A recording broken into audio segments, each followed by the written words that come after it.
Joining me now is Doug Holtz-Eakin with American Action Forum president. And as a former CBO director, you know numbers.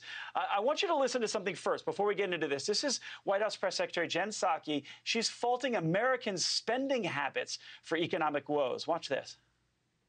What's your message to Americans who are still so worried about getting their Christmas gifts on time, Halloween? Is this going to be happening at a fast enough pace? Well, I think our message is that, one, what's happening right now, and I wish I had the chart, but we'll give it to all of you afterwards, is that so many people across the country are purchasing more goods online. Maybe some of it is from habits that developed during the pandemic when people weren't leaving their homes. Some of it is because we've seen an economic recovery that has been underway for the last 9 months, where 5 million more people are working. The unemployment rate has been cut in half. And that is leading to a massive increase in volume. That's what's happening at ports. But what we would tell people is we are addressing and attacking the supply chain issues, even with the increased volume, which is the root cause here. So we're to blame, right? That just doesn't make any sense. The issue at the ports is that the goods can't get into the country.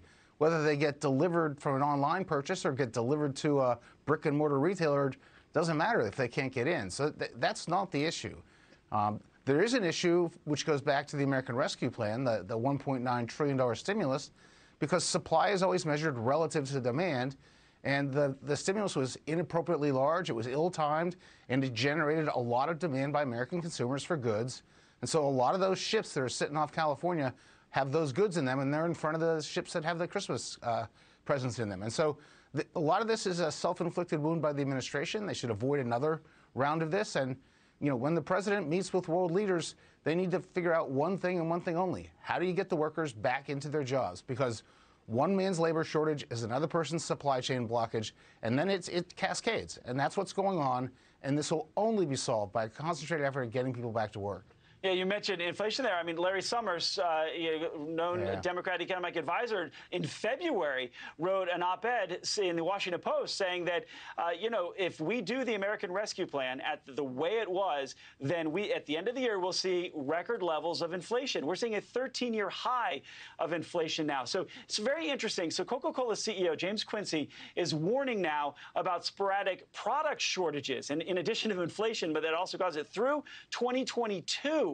I mean, how does this get sorted out, and do you see it going that long? Well, I mean, if demand exceeds supply, one of two things happen. Either someone doesn't get what they want, and that's what you're hearing from the businessmen, or they raise prices to try to cut off the excess demand. And so, we've got some inflation baked in the cake. We've got some supply chain inflation. The producer price index has been rising at double-digit rates this year, and so that says 2022 is going to have some evidence of one of those two things already, and the question is, will we make it worse?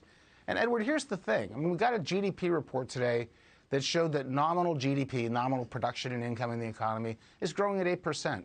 But a quarter of that, 2%, is real growth, and 3/4 of it is inflation.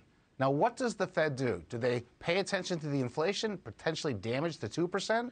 Or do they try to boost up the 2% and take their eye off inflation? That's a really bad news report for a central banker. We're in a tough spot. Yeah, and exactly. The Fed now, Atlanta Fed now says that the third quarter GDP is like 2.2%. What do you make of that slowdown, and how does it affect us as the consumer? Well, when that report came out today, if you look at it, we got a top-line growth rate of 2%, well down from the 6.7 in the second quarter. 2 percentage points of it came from inventories going up. That means everything else was flat.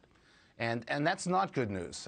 Consumers certainly had the wherewithal to spend. Personal income is still rising.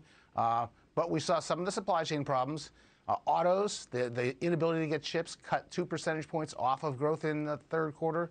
And durable goods in general were down at a very large rate. That's inability to solve the supply chain problems. It's the #1 thing facing the economy. Yeah, it's going to linger. I appreciate it. Thank you, Doug Holtz-Eakin, for your time here. This is something that we're going to be dealing with at least through the holidays and possibly well into next year. Thank you for your time.